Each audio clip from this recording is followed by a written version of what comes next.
Hi നമസ്കാരം, ഞാൻ Rakesh M G ടിപ്സിലേക്ക് എല്ലാവർക്കും സ്വാഗതം. എല്ലാവരും സുഖമായിട്ടിരിക്കുന്ന ഞാൻ വിശ്വസിക്കുന്നു.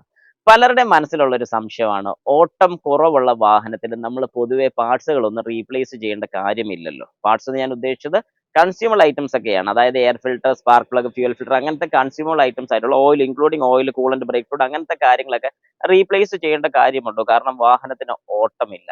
പൊതുവെ പലരും ഫേസ് ചെയ്യുന്ന ഒരു വലിയൊരു ഇഷ്യൂ തന്നെയാണ് മൈലേജ് ഇല്ലായ്മ. അതായത് വാഹനത്തിന് ഫ്യൂൽ എഫിഷ്യൻസി ഇല്ല. ഇത് ശരിക്കും പറഞ്ഞാൽ കോമൺ ആയിട്ട് പലരും ഫേസ് ചെയ്യുന്ന ഒരു ഇഷ്യൂ ആണ്. എന്നാൽ ഓട്ടം കൂടുതലുള്ള വാഹനത്തിൽ ഒരിക്കലും ഈ പറഞ്ഞൊരു ഇഷ്യൂ ഫേസ് ചെയ്യേണ്ടി വന്നിട്ടില്ല. അത് നമുക്ക് തൽക്കാലം മാറ്റി വെക്കാം. ഇനി ഓട്ടം കുറവുള്ള വാഹനത്തിന്റെ കാര്യം ഒന്ന് ചിന്തിക്കാം. അതായത് ഓട്ടം കുറവുള്ള വാഹനത്തിന്റെ പൊതുവെ പലരുടെയും കംപ്ലൈന്റ് ആണ് മൈലേജ് ഇല്ല എന്നുള്ളത് തന്നെ. അത് ഞാൻ കുറച്ച് വീഡിയോസിൽ പറയുന്ന ഒരു കാര്യം തന്നെയാണ്.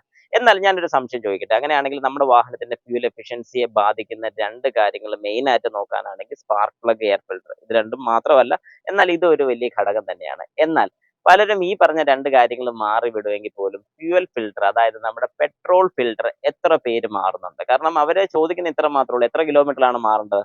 40,000, ചില വാഹനങ്ങൾക്ക് 80,000. ഇങ്ങനെ അത് ഓരോ വാഹനത്തിൽ ഡിപ്പെൻഡ് ചെയ്തിരിക്കും. എന്നാൽ ഈ ഒരു കിലോമീറ്റർ ആയിട്ടില്ലെങ്കിൽ അതിനൊരു വർഷക്കണക്ക് പറയുന്നുണ്ട്.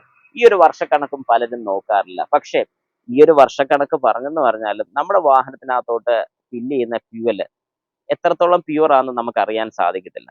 ഏതെങ്കിലും രീതിക്ക് നമുക്ക് ഈ പറഞ്ഞ പോലെ ഒരു കംപ്ലൈന്റ് ഫേസ് ചെയ്യേണ്ടി വന്നു കഴിഞ്ഞാൽ, അതായത് ഇപ്പൊ ഈ പറയുന്ന പോലെ ഒരു മൈലേജ് ഡ്രോപ്പ് ഉണ്ടാവുന്നു, അങ്ങനെയാണെങ്കിൽ നമ്മൾ ഈ പറയുന്ന പോലെ എയർ ഫിൽറ്ററും സ്പാർക്ക് പ്ലഗും ഒക്കെ നമ്മൾ ചെക്ക് ചെയ്യുന്നതിന്റെ കൂട്ടത്തിൽ തന്നെ, ഞാൻ പെട്രോൾ വാഹനത്തിന്റെ കാര്യമാണ് പറയുന്നത്, സ്പാർക്ക് പ്ലഗ് ഒക്കെ ചെക്ക് ചെയ്യുന്നതിന്റെ കൂട്ടത്തിൽ തന്നെ നമ്മുടെ ഫ്യൂവൽ ഫിൽറ്റേഴ്സ്, അതിപ്പോ ഡീസൽ ആകട്ടെ പെട്രോൾ ആകട്ടെ, ഞാനിപ്പോ പെട്രോൾ പറഞ്ഞുകൊണ്ടാണ് അത് എടുത്ത് ഒന്ന് പറയുന്നുള്ളൂ.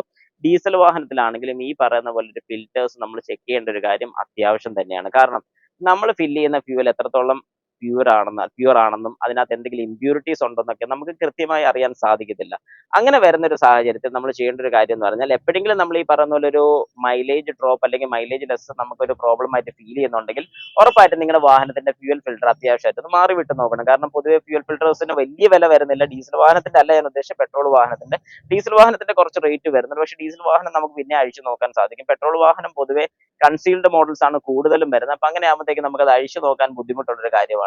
അങ്ങനെ വരുന്ന ഒരു സാഹചര്യത്തിൽ നിങ്ങൾ ചെയ്യേണ്ട ഒരു കാര്യം ഇത്ര മാത്രമേ ഉള്ളൂ: പെട്രോൾ ഫിൽട്ടർ നിങ്ങൾ മാറി വിടുന്നത് അത്യാവശ്യമായിരിക്കും. അങ്ങനെ മാറി വിട്ട് കഴിഞ്ഞതിന് ശേഷം ഒന്ന് വാഹനം ഓടിച്ചു നോക്കുക. പിന്നെ കുറച്ച് പേരെങ്കിലും ചോദിക്കുമായിരിക്കും, ഫിൽട്ടർ ക്ലീൻ അല്ലാതെ വന്നാൽ അല്ലെങ്കിൽ അത് ബ്ലോക്ക് ഉണ്ടെന്നുണ്ടെങ്കിൽ എങ്ങനെയാണ് മൈലേജ് കുറയുന്നതെന്ന് ചോദിച്ചു കഴിഞ്ഞാൽ, നമുക്ക് ഫ്യൂവൽ കൃത്യമായിട്ടുള്ള കിട്ടാതെ വന്നു കഴിഞ്ഞാൽ ആക്സിലറേറ്റർ കൊടുക്കുന്ന സമയത്ത് അല്ലെങ്കിൽ വാഹനത്തിന്റെ പവർ അപ്പ് ചെയ്യുന്ന സമയത്ത് ഒരു കാരണവശാലും വാഹനം സ്പീഡിൽ പോകത്തില്ല. അല്ലെങ്കിൽ ആ ഒരു പവർ ഫുള്ളായിട്ട് ഔട്ട്പുട്ട് കിട്ടാതെ വന്നു കഴിഞ്ഞാൽ നമുക്ക് ടോപ്പ് ഗിയേഴ്സിലോട്ട് മാറ്റാൻ സാധിക്കത്തില്ല. അങ്ങനെ വന്നാലും നമ്മൾ ഈ പറയുന്ന പോലെ ഒരു മൈലേജ് ഡ്രോപ്പ് അല്ലെങ്കിൽ ഒരു ഫ്യൂവൽ എഫിഷ്യൻസി ഇല്ലായ്മ നമുക്ക് ഉറപ്പായിട്ടും നമ്മുടെ വാഹനത്തിന് ഫീൽ ചെയ്യുന്നതായിരിക്കും. അതുകൊണ്ട് കഴിവതും നിങ്ങൾ ചെയ്യേണ്ട ഒരു കാര്യം എന്ന് പറഞ്ഞാൽ, നിങ്ങളുടെ വാഹനത്തിന് മൈലേജ് കുറവാണെന്നുണ്ടെങ്കിൽ ഉറപ്പായിട്ടും ഈ പറഞ്ഞ കാര്യം കൂടെ ഒന്ന് ചെക്ക് ചെയ്ത് നോക്കി കമന്റ്സ് ഇടുക.